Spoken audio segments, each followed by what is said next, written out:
Jadi kalau ditanya tentang masa kecilku tuh, itu bisa dibilangnya sangat-sangat gak bahagia pokoknya.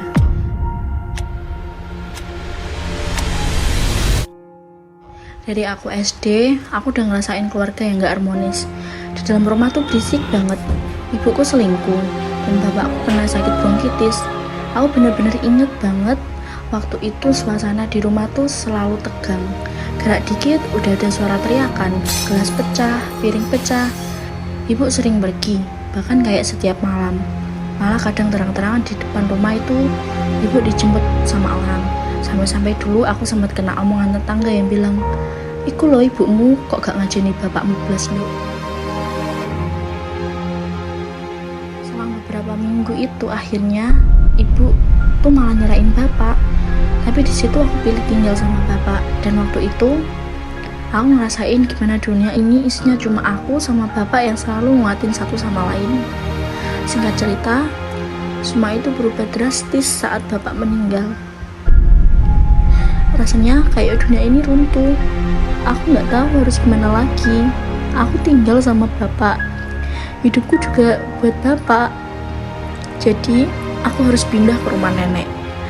Di situ kondisi nenekku yang udah mulai tua dan tenaganya udah mulai nggak kuat. Di situ aku mulai berjuang lagi. Aku mau nggak mau harus kerja, harus cari uang buat sekolahku selanjutnya. Aku benar-benar berusaha keras di sekolah. Alhamdulillah aku lulus SMP dengan nilai yang bagus. Ya tapi di sisi lain aku tahu biaya untuk lanjut SMA itu mahal. Aku pengen banget sekolah tapi kenyataannya aku nggak bisa. Aku bisa dapat uang dan sedikit-sedikit aku bisa nabung buat biaya sekolahku. Singkat cerita, akhirnya aku bisa daftar SMA Islam. Ya SMA kecil-kecilan gitulah mbak. Aku yang penting lulus SMA gitu, punya ijazah. Tapi di tengah perjuanganku itu semua, aku dikabarin sama suami barunya ibu kalau ibu kecelakaan dan ibuku meninggal di TKP. Itu benar-benar bikin aku stres berat sih. Semua beban tuh kayak numpuk semua di aku. Aku merasa kehilangan. Dan di saat yang sama, aku harus berjuang untuk nenek yang udah tua. Aku memutuskan untuk berhenti sekolah. Rasanya aku gak bisa fokus lagi. Aku cuma pengen kerja, punya uang banyak, dan ngehidupin aku dan nenek. Setelah itu, aku minta tolong temanku untuk cari kerjaan lain, dan dia bilang ada pekerjaan di kapal.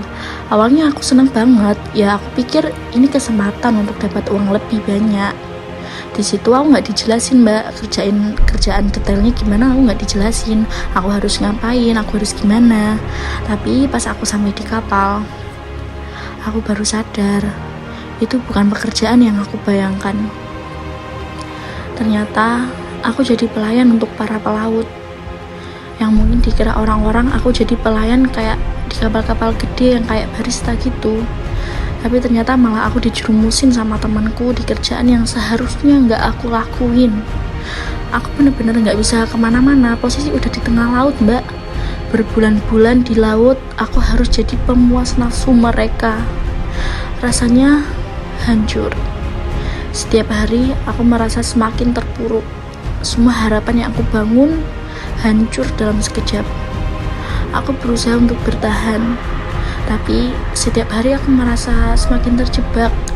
Aku pengen keluar dari situ, tapi ya nggak tahu caranya. Aku merasa nggak ada jalan keluar. Sebenarnya aku punya beberapa pilihan mbak. Aku tetap melakukan pekerjaan ini untuk kehidupan aku sama nenek, atau aku harus terjun ke laut. Aku pilih mati.